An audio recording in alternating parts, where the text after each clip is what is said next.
నిర్మల్ జిల్లా తెలంగాణ ప్రభుత్వం ప్రతిష్టాత్మకంగా చేపట్టిన 99 రోజుల ప్రజాపాలన ప్రగతి ప్రణాళికను నిర్మల్ మున్సిపల్ కమిషనర్ జగదీశ్వర్ గౌడ్ ప్రారంభించారు.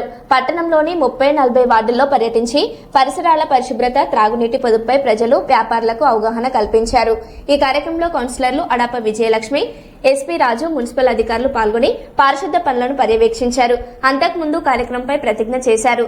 ఇందులో మాజీ కౌన్సిలర్ అడప పోషటి, గణేష్, మున్సిపల్ అధికారులు మరియు సిబ్బంది, వార్డు ప్రజలు పాల్గొన్నారు. మార్చి 15, 2026 వరకు పరిసరాల పరిశుభ్రతకు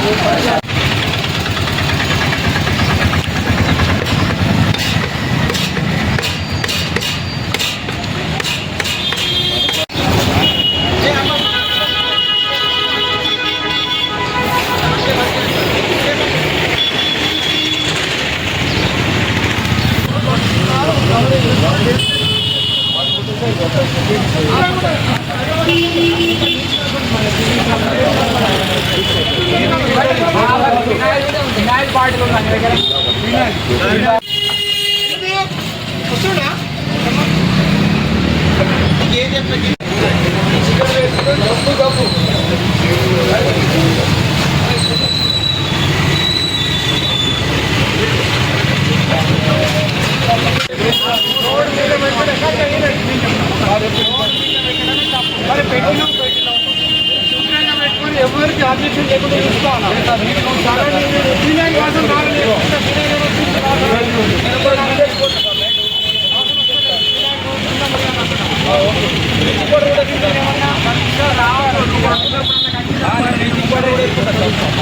మార్చ్ 6 నుండి జూన్ 12 వరకు 99 రోజుల కార్యక్రమము మన రాష్ట్ర ప్రభుత్వం గౌరవ సీఎం గారి ఆదేశానుసారము రాష్ట్ర వ్యాప్తంగా ఉన్నటువంటి అన్ని మున్సిపాలిటీలు, అన్ని గ్రామ పంచాయతీలు, అన్ని లొకేషన్లో ఈ ప్రోగ్రాం జరుగుతుంది. కాబట్టి అందులో భాగంగా ఈరోజు ఈ వార్డు నంబర్ 40లో ఈ కార్యక్రమము గౌరవ కౌన్సిలర్ మేడము మరియు కౌన్సిలర్స్, వార్డు సభ్యులు, ఆర్పీలు మరియు వార్డ్ ఆఫీసర్స్ మరి మున్సిపల్ సిబ్బంది మరియు వార్డు ప్రజల సమక్షంలో ఈ సీఎం గారి బ్లెడ్జీలు కూడా చదవడం జరిగింది.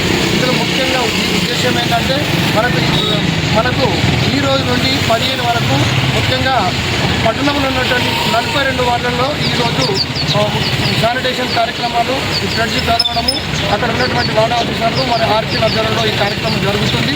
ముఖ్యంగా వార్డు కౌన్సిలర్స్ ఆధ్వర్యంలో జరుగుతుంది. కాబట్టి ఈ రోజు నుండి ముఖ్యంగా ఈ ప్రోగ్రాం తర్వాత గల్లీ డ్రైన్ తిరుగుతూ వాటిలో ఉన్నటువంటి డ్రైన్లను శుభ్రపరచడము, దాంతోపాటు బుషెస్తో క్లీన్ చేసుకోవడము మరియు పబ్లిక్ అవేర్నెస్ కూడా కల్పించడం. అన్ని ముఖ్యంగా ప్లాస్టిక్ కానీ sanitation, door to door connection ఇచ్చి సెపరేట్ సర్టిఫికేట్ చేసి అటోపీ వాళ్ళని తెలియజేయడం జరుగుతుంది. ముఖ్యంగా దీనిలో గౌరవ కౌన్సిలర్ కూడా పాల్గొని అందరికీ అవగాహన కల్పించి పరిసరాలు పరిశుభ్రంగా ఉంచుకోవాల్సిన బాధ్యత ప్రజలకు చెప్పాల్సిన బాధ్యత అందరి మీద ఉంది. కాబట్టి ఈ 15 రోజులు పట్టణాన్ని అన్ని వార్డులలో ఇలాగనే చేస్తూ మన పరిసరాలను శుభ్రంగా ఉంచడానికి ఆ మున్సిపాలిటీ తరఫు నుంచి మేము కార్యక్రమాలు చేపడుతున్నామని తెలియజేస్తాం.